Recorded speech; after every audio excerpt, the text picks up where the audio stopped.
Bonjour à tous. Donc merci de nous avoir invités à cette réunion du LIT Expert. Donc on va faire une intervention à deux voix donc pour illustrer les impacts des choix qui peuvent être faits en termes de bien-être animal à tous les stades de la vie de l'animal. Donc c'est pour ça en fait qu'on est à deux pour intervenir. Parce que le bien-être, en fait, la prise en compte du bien-être, c'est qu'une des variables à prendre en compte dans l'équation complexe que doivent résoudre les éleveurs, les transporteurs et les abatteurs. Et donc, sur la partie, donc je parlerai de la partie élevage, et donc je laisserai la parole à Patrick pour la partie transport et abattoir, en prenant en compte l'exemple détruit. Alors, le bien-être animal, c'est une attente majeure de la société, et c'est ce qui guide en fait les choix des éleveurs pour la rénovation de leurs bâtiments, pour la construction de nouveaux bâtiments. Et ça, en fait, on le voit soit à travers de la réglementation, avec des nouvelles contraintes, mais également à travers de cahiers des charges, que ce soit des référentiels comme le référentiel du LIT, mais ça peut être des cahiers des charges publics ou privés qu'on voit en France ou à l'étranger. Et donc tout ça, en fait, ça entraîne une évolution des systèmes d'élevage et des pratiques en élevage qu'on peut en fait illustrer sous quatre grands thèmes. Les atteintes à l'animal, donc là on est sur les pratiques d'élevage et les pratiques douloureuses pour les animaux. Et en fait, on a trois autres thèmes qui sont plus liés au logement, qui vont être la réduction ou la suppression de la contention des animaux, l'enrichissement, l'agrandissement et la différenciation des espaces de vie pour les animaux, pour aller jusqu'au troisième terme, qui est en fait de sortir les animaux d'environnements qui sont fermés. Alors, l'évolution des systèmes d'élevage, des pratiques vers plus de bien-être animal, ça a des impacts sur plein d'autres dimensions de l'élevage, que ce soit le travail, le bien-être des animaux, la santé, l'économie et également l'environnement. Et l'environnement, lui aussi, en fait, est soumis à un certain nombre de réglementations qu'il va falloir prendre en compte. Donc, en termes d'environnement, on va avoir un premier impact qui est l'impact sur le réchauffement climatique. C'est-à-dire que quand on va en fait s'intéresser au bien-être animal, on va aller vers des systèmes qui vont utiliser de la paille en général. On a des propositions là-dessus. Et on a cette problématique de gaz à effet de serre. Parce qu'en fait, si on a une litière ou une paille qui est bien gérée, on limite les émissions de protoxyde d'azote. Par contre, dès qu'on a un environnement qui va être sale, en fait, avec les déjections des animaux, on va augmenter en fait l'émission de protoxyde d'azote et donc augmenter en fait cette production de gaz à effet de serre. Donc ça passe pour réduire en fait ce risque-là, ça passe par du paillage important, donc ça nécessite de la ressource en termes de paillage, et ça nécessite également du travail, que ce soit du travail de l'éleveur pour pailler, ou alors de l'automatisation pour amener de la paille auprès des animaux. Et quand on fait une automatisation en fait du paillage, c'est pas si évident que ça à faire, mais on va utiliser surtout de la paille en brin court. Ça m'amène en fait au deuxième poste environnementales, qui sont les particules. Les particules, en fait, qui sont émises au niveau des bâtiments, ont des impacts directs sur la santé des animaux, également la santé des éleveurs. Et ces particules, elles sont d'abord liées à l'aliment, la poussière générée par l'aliment, mais quand on a des systèmes avec de la paille, le deuxième contributeur, c'est la paille. Ça va être également les desquamations de la peau des animaux, et également les émissions liées aux déjections. Et donc, dès qu'on va avoir des systèmes qui vont nous demander d'avoir des surfaces pleines, on risque d'avoir des gisoirs sales et une augmentation donc, de ce risque de particules. Même chose avec la litière en brin court. Si on apporte de la litière par voie pneumatique, forcément, on va augmenter en fait, le risque particules avec ces techniques-là. Troisième point, c'est les risques de pollution, notamment avec l'ammoniac. En gros, en fait, l'ammoniac émis va directement dépendre de la surface d'émission et du temps de contact en fait, entre le lisier et l'air ambiant. Et donc, pour réduire en fait, ces émissions, il va falloir faire une évacuation fréquente des déjections et il va aussi falloir en fait, limiter le contact entre ces déjections et l'air ambiant. Donc, dès qu'on va parler de surface par animal. Dès qu'on va augmenter les surfaces sur un système type caillebotis, par exemple, on va augmenter en fait les surfaces de contact entre le lisier et l'air ambiant, on va augmenter l'ammoniac. Si on a du gisoir ou si on a de la litière, on va aussi avoir ces problématiques de propreté des animaux, de propreté des sols. Et donc, toute la question derrière ça, c'est comment on fait en sorte que les animaux aillent déféquer à l'endroit où on veut qu'ils aillent déféquer. C'est-à-dire qu'il va falloir en fait essayer de trouver comment on peut orienter le comportement d'élimination des animaux, chose qui n'est pas simple à faire, qui est très tributaire en fait des conditions climatiques dans la salle. Donc ce sont des points essentiels qui vont guider aussi les choix des éleveurs. Et si je reprends en fait les autres points, le travail, on a des systèmes qui peuvent être intéressants en termes de bien-être, mais qui peuvent entraîner une augmentation du temps de travail. Donc on a besoin de main-d'œuvre derrière ça. On a aussi des pratiques qui peuvent être pénibles s'il faut apporter de la paille, nettoyer les environnements. En contrepartie, on a aussi une attractivité de système favorable au bien-être pour des éleveurs ou pour des jeunes éleveurs. On peut avoir des questions en termes de bien-être animal.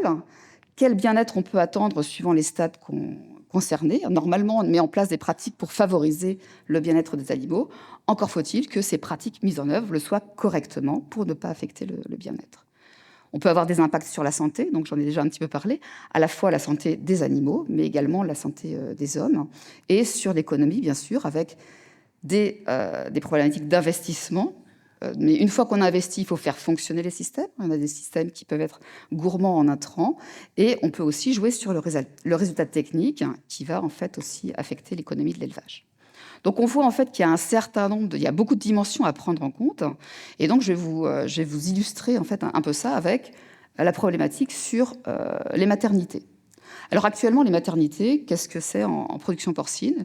Ce sont des cases qui font environ 4,5 mètres carrés, dans lesquelles en fait il y a une cage dans laquelle la truie est bloquée sur l'ensemble de sa phase de maternité. Donc l'intérêt de ça, ça a été mis en place pour réduire la mortalité des porcelets, pour réduire les risques associés au travail et la pénibilité du travail pour les éleveurs. Donc, ce sont des choses qui fonctionnent bien. Par contre, clairement, on n'a pas d'activité motrice sur les animaux. Alors, on a eu une deuxième version un petit peu de ces cases de maternité avec les cages ascenseurs, parce que avec l'augmentation de la prolificité des animaux, on a beaucoup de porcelets, on a une augmentation du risque de mortalité, et donc il y a eu un système de cages ascenseurs qui a permis en fait de réduire un peu la mortalité des porcelets en limitant en fait le passage des animaux sous la truie au moment où elle se couche. Mais là, on reste dans un système de contention. Donc, si on veut en fait aller vers plus de bien-être, on va aller vers nos trois axes, réduire ou supprimer la contention, enrichir, agrandir ou sortir du bâtiment. Donc, la première possibilité, ça va être de passer à des cases liberté. Donc, schématiquement, une case liberté, ça va être à peu près 6,5 mètres carrés. Il existe plein de systèmes différents. Alors, l'intérêt de ces cases liberté, c'est que clairement, là, on favorise l'activité motrice et le comportement maternel des truies. Vous voyez une truie là qui est qui est au contact avec ses porcelets. On augmente le bien-être des porcelets aussi parce qu'on a des cases qui sont plus grandes, donc on a des animaux qui peuvent se mouvoir, se déplacer plus facilement, accéder à la mamelle plus facilement. Par contre, en contrepartie, on peut avoir un impact très négatif sur le bien-être des animaux avec une augmentation du risque de mortalité par écrasement. On a aussi des conséquences sur le travail de l'éleveur et les risques. Aller auprès de truies libres en maternité avec leurs porcelets, il y a parfois des truies qui sont agressives. Nettoyer, on a des environnements qui sont plus importants, ça va prendre aussi plus de temps. Et on a aussi ce risque d'émission lié à l'augmentation des surfaces. Si on prend la deuxième solution qui est d'enrichir, d'agrandir, de différencier l'espace de vie, on va être sur des cases liberté avec des surfaces bien plus importantes, avec la présence de gisoirs pleins, une partie pleine, et éventuellement de la paille. Alors on peut avoir différentes gradations, bien sûr, dans ces choix-là. Donc là, en termes de bien-être, effectivement, on est encore mieux parce que là, on permet en fait à la truie de différencier ses zones d'activité. Et si on met de la paille sur du gisoir, on va avoir une augmentation de la qualité du comportement de nidification. En contrepartie, là encore, si on ne gère pas bien la paille et les déjections, on peut avoir des risques au niveau de l'environnement.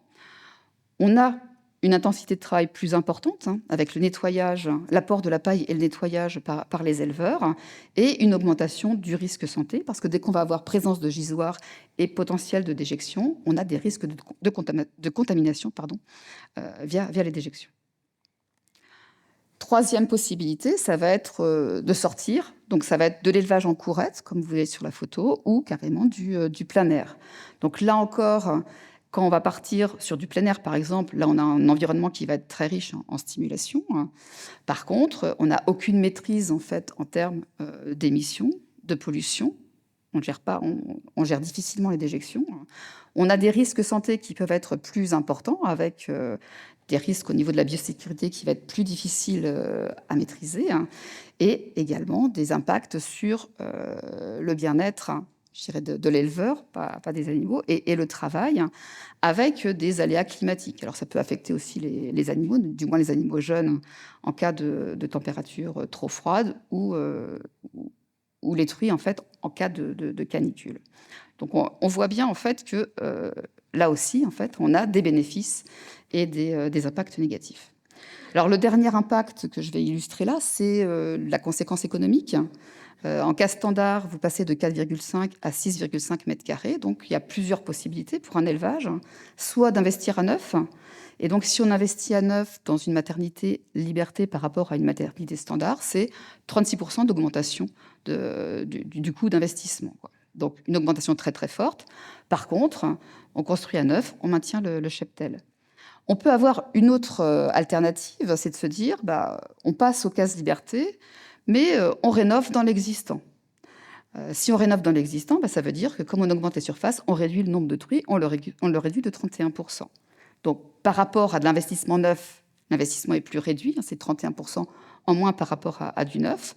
Par contre, cet investissement, on va l'amortir sur beaucoup moins de porcs produits, vu qu'on va réduire le cheptel de 30%. Donc c'est quelque chose qui pourrait s'envisager, qu'on a vu quand les éleveurs sont passés aux truies en groupe en gestation. Il y a certains éleveurs qui ont dit, je garde l'existant, je réduis un peu mon nombre d'animaux.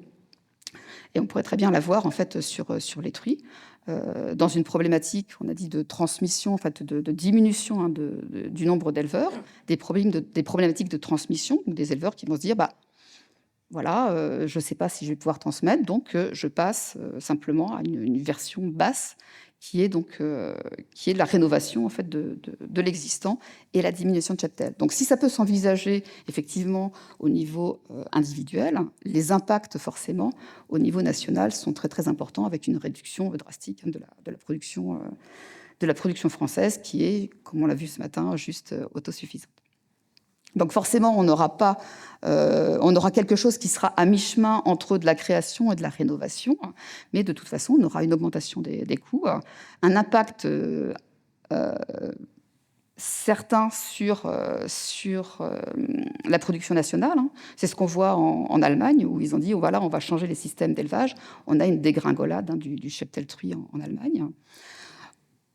Et ces choix, ils seront en fait liés à ces problématiques de transmission, avec également derrière tout ça la problématique de la faisabilité. Est-ce que je peux faire avec l'existant, et qu'est-ce que je fais de mes truies pendant que je suis en train de rénover les bâtiments dans lesquels elles sont? Ce qui n'est pas si évident que ça. Ça se fait, mais c'est pas si évident que ça à gérer. Et donc, si on regarde en fait au niveau national, on a chiffré l'arrêt de la contention des truies, que ce soit en verraterie ou en maternité, c'est un investissement de l'ordre de 2 milliards d'euros pour la ferme France. Donc on voit bien qu'au niveau de l'élevage, on a une équation qui est très complexe, avec beaucoup d'inconnus, beaucoup d'interactions, des points de vigilance, faire des choix, il faut être attentif à tout le reste, et donc des travaux nécessaires à mener pour réussir en fait à optimiser ces différentes dimensions. Donc voilà pour la partie élevage. Je vais laisser la parole à Patrick pour le reste de la vie des animaux. Bonjour à tous. Donc on va s'intéresser à une partie qui va être plus courte. En gros, c'est les dernières heures de vie de l'animal. Donc le transport et l'abattage. Donc en matière de transport, donc on a pris quelques points qui font débat aujourd'hui. Le premier, c'est la limitation du temps de transport pendant les fortes chaleurs. Le deuxième point, ça va être la limitation de la durée de transport. Et le dernier point, c'est l'augmentation de la surface par animal durant le transport. Alors, le premier point sur la température, ce qu'on peut voir ici, c'est la température moyenne, minimum en bleu et maximum en rouge de l'année dernière. Donc aujourd'hui, avoir en tête qu'on a possibilité de transporter les porcs jusqu'à une température de 35 degrés. Et dans les préconisations de l'EFSA, ou les points qui pouvaient être discutés, on a démarré avec une limite qui était idéale pour transporter les porcs au maximum de 22 degrés. 22 degrés, on les a dépassés l'année dernière pendant 110 jours. Donc les contraintes, si on applique, c'est vrai, des contraintes en faveur du bien-être animal avec une température mini à 22 degrés, pendant 110 jours, on va devoir s'organiser différemment. Donc on peut continuer en progressant. Donc la deuxième, c'est éventuellement 25 degrés. 25 degrés, l'année dernière, c'était 73 jours. Donc sur 230 jours où les abatteurs transportent des animaux, ou les coopératives, ou les transporteurs privés, ça fait 73 jours de travail. Ça commence à faire beaucoup. Et alors, on va monter à 30 degrés, ce qui est peut-être une solution intermédiaire. Déjà, c'est 24 jours où on va être impacté par ces températures maxi qu'on dépasse. Et par rapport à la situation actuelle, c'est vrai que la législation permet de transporter les animaux jusqu'à 35 degrés aujourd'hui au maximum. C'est ce qu'on connaissait par le passé. Donc on a en gros 2 semaines où on est embêté, quelques journées dans la semaine, où le préfet donne un arrêté pour interdire le transport des porcs dans telle plage de température, mais sans bloquer les outils.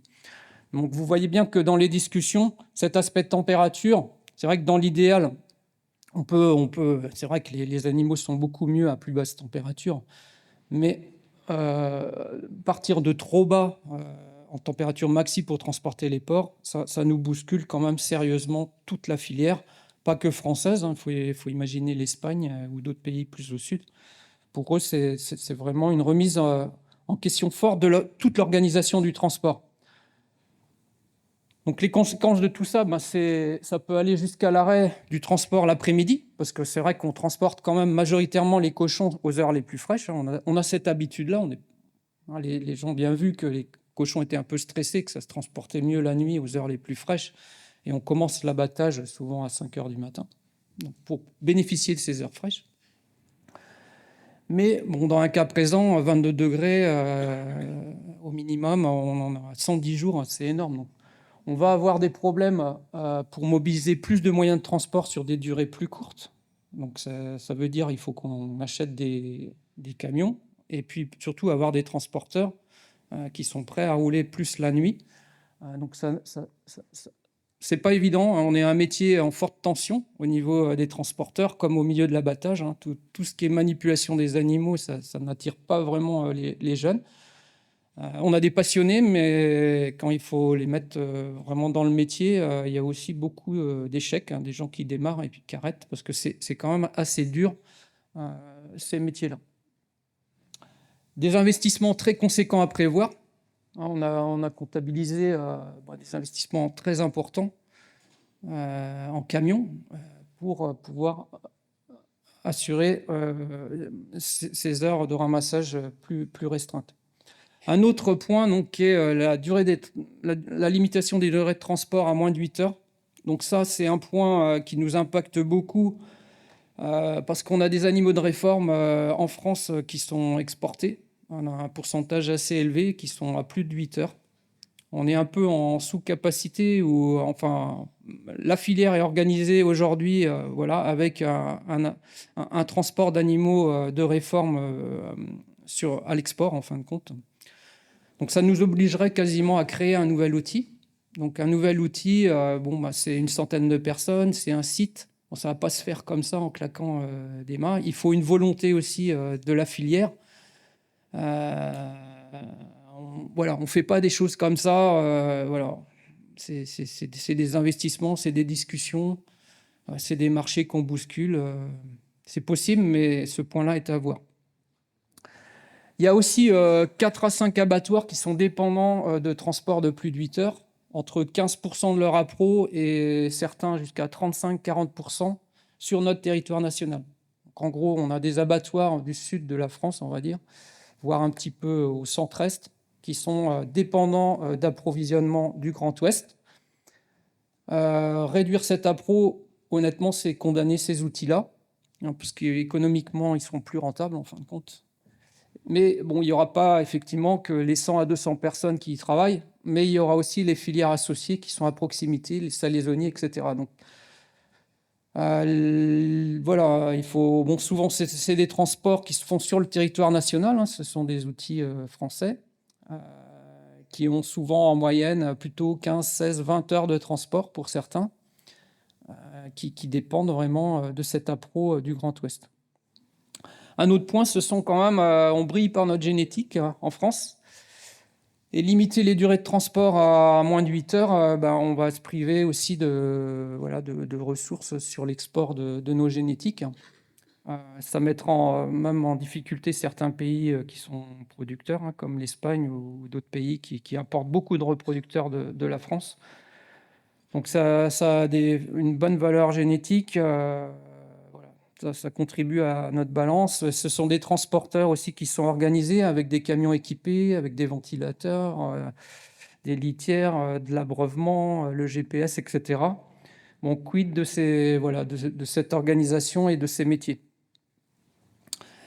Alors, le dernier point sur le transport, c'est les densités. Donc la volonté, c'est vrai que ça serait d'augmenter la surface par port. Aujourd'hui, on est à peu près à 2 ports par mètre carré transporté, ou 235 kg au mètre carré. La proposition actuelle, c'est d'augmenter de 33% la surface par port. Donc c'est énorme en fin de compte. Bon, là, il faut vraiment s'interroger aussi sur l'intérêt en termes de bien-être de cette augmentation de la surface par port. Aujourd'hui, on est arrivé à un niveau de mortalité en transport qui est très faible, hein, qui est de l'ordre de 3 pour 10 000, avec nos équipements de camions, la préparation des ports, la mise à jeun, enfin, tout ce qui est fait, la formation des gens, c'est vraiment très très faible par rapport à moi, ce que j'ai pu connaître en démarrant à l'IFIP il y a 30 ans. On a divisé plus que par 3, donc c'est vraiment impressionnant. Donner plus de surface, on risque aussi d'avoir plus de blessures, hein, des cochons qui vont tomber, avec des accidents de la route.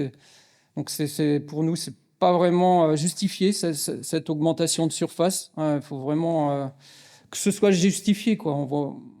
Là, voilà, il n'y a pas de justification en termes de bien-être qu'on y voit. Hein, quand on discute avec les professionnels, nous, quand on fait des études, on en a fait un certain nombre sur des transports longue durée. Les cochons trouvent leur place, ils se couchent.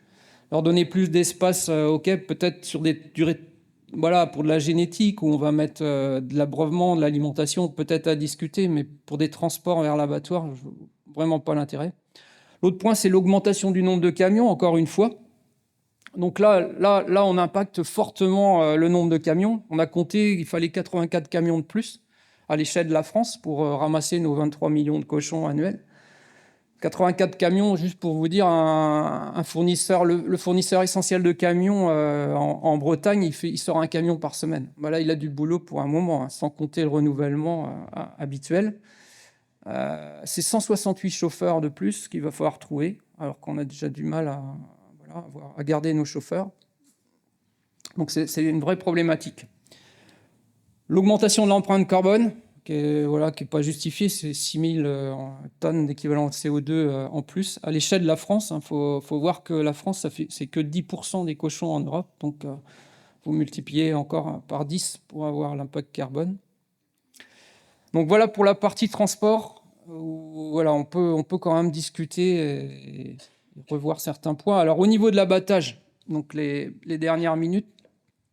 Alors il y a des points qu'on a relevés, qui sont discutés aujourd'hui, c'est le fait de se passer de l'ASAS. L'ASAS, c'est l'aiguillon électrique, hein, qui a été mentionné tout à l'heure. Aujourd'hui, on a le droit de l'utiliser, mais il y a une volonté forte de l'interdire, en fin de compte. Ce qui peut se comprendre, hein, c'est une décharge électrique, ça ne doit pas faire de bien, mais bon, il faut pouvoir s'en passer, en fin de compte. Donc aujourd'hui, on peut s'en passer avec une anesthésie au CO2. C'est le seul moyen aujourd'hui qu'on peut pour se passer de cet aiguillon électrique. Du fait, en fin de compte, en anesthésie électrique, ici, on a toujours un rétrécissement pour passer les cochons les uns derrière les autres dans un restreinaire. Et c'est souvent dans ces zones-là où on a besoin ponctuellement de l'aiguillon électrique. Quand les cochons y vont, on les laisse y aller sans problème. Mais ponctuellement, on a des récalcitrants et il faut donc les inciter à avancer dans ce restreinaire. Dans les autres parties de l'abattoir aujourd'hui, quasiment aucun abattoir, même je vais dire plus d'abattoirs utilisent l'aiguillon électrique. On a trouvé les parades pour s'en passer parce qu'on conduit les animaux en lot important, ils se déplacent bien en lot important. Où ça coince toujours, c'est quand on restreint les animaux et ils se trouvent tout seuls à la queue leu lot. C'est un vrai problème. Donc on a besoin de ces appareils-là ponctuellement à ce stade en anesthésie électrique. Contrairement à l'anesthésie au gaz, CO2, alors là c'est parfait, puisqu'on va conduire les animaux en lot important et on va avoir des portes de poussée ou des portes de séparation des lots. On va partir d'un lot de 15 porcs qu'on va amener dans un couloir et on va avoir des portes oranges là, qui vont pousser les animaux progressivement, même à 700 à l'heure, ça va très vite. On va les pousser dans les nacelles et on va les étourdir rapidement. Alors, la solution pour se passer de l'aiguillon électrique, c'est vrai qu'il faut innover. Et les abattoirs, je peux vous dire qu'ils essayent d'innover. Donc, il faut de la R&D, il faut du temps pour expérimenter. On ne réussit pas à tous les coups. Et voilà, je pense qu'on va améliorer, on améliore. Il y a des investissements conséquents qui sont en place ou qui se mettent en place pour se passer de l'aiguillon électrique. Et l'autre solution, ça serait d'investir massivement dans l'anesthésie au gaz CO2. Ce qu'on choisit la plupart de nos partenaires en Europe. Les grands pays producteurs de porc, ils sont quasiment tous en anesthésie totale CO2. Donc, ce n'est pas notre cas, puisqu'on a en gros 55 abattoirs en France, 48 en électrique et que 7 au CO2. Alors, voilà, je vais passer là-dessus. Alors, dans les préconisations de l'EFSA aussi, ça serait de se passer à l'inverse de l'anesthésie au CO2, puisque c'est un gaz un petit peu irritant. C'est une asphyxie des porcs qui dure, avant qu'ils perdent conscience. On voit bien qu'ils réagissent 4 à 10 secondes dans la nacelle, dans le puits de CO2. Donc là, ça serait revenir en arrière pour nos 7 abattoirs qui sont en anesthésie au CO2, revenir en électrique. C'est une révolution dans l'abattoir, ce n'est pas du tout les mêmes systèmes. C'est des investissements importants. Il faut beaucoup de temps. Il faut faire le temps de faire les plans, de mettre ça en place. Il y a du génie civil, etc. Ça a un coût. Revenir à l'Alsace, se passer du CO2 à ce stade, c'est revenir à l'aiguillon électrique. Et puis pas mal de difficultés de recrutement, parce qu'on sait qu'en anesthésie au gaz, c'est beaucoup plus facile. Les gens qui y sont, ils ont du mal à revenir en électrique, c'est clair. Donc la conclusion de nos présentations avec Valérie, globalement sur la filière porc, c'est une marche en avant pour le bien-être, c'est clair. Il y a une forte volonté aujourd'hui de la profession. Hop, là, je vais trop vite. Donc d'avancer pour plus de bien-être, que ce soit à l'élevage, en transport ou en abattage. Il y a une démarche RSO au niveau de la filière porcine qui est en cours, animée par Inaport. Les changements de pratique, ils doivent s'accompagner d'un gain réel en termes de bien-être animal. Si c'est juste pour dire on met plus de surface, mais on va avoir plus de problèmes, c'est pas tellement intéressant. Et ça va coûter aussi aux consommateurs au bout, et ce sera pas intéressant pour personne. Donc des investissements à prévoir, c'est clair, que ce soit à l'élevage, en transport ou en abattage. Mais il faut pouvoir amortir tout ça, mettre ça en musique, faire les plans, etc. On est quand même dans des gros bouleversements. Il y a de nombreuses dimensions qui sont impactées. Une équation qui n'est pas si facile à résoudre que ça. On change un paramètre, je peux vous dire que ça va changer beaucoup de choses tout au long de la filière, de l'élevage, transport, etc. Donc des compromis à évaluer, et je pense qu'avant de prendre des décisions, il faut vraiment bien affiner tout ça. Voilà, je pense qu'on a fait le... Merci beaucoup.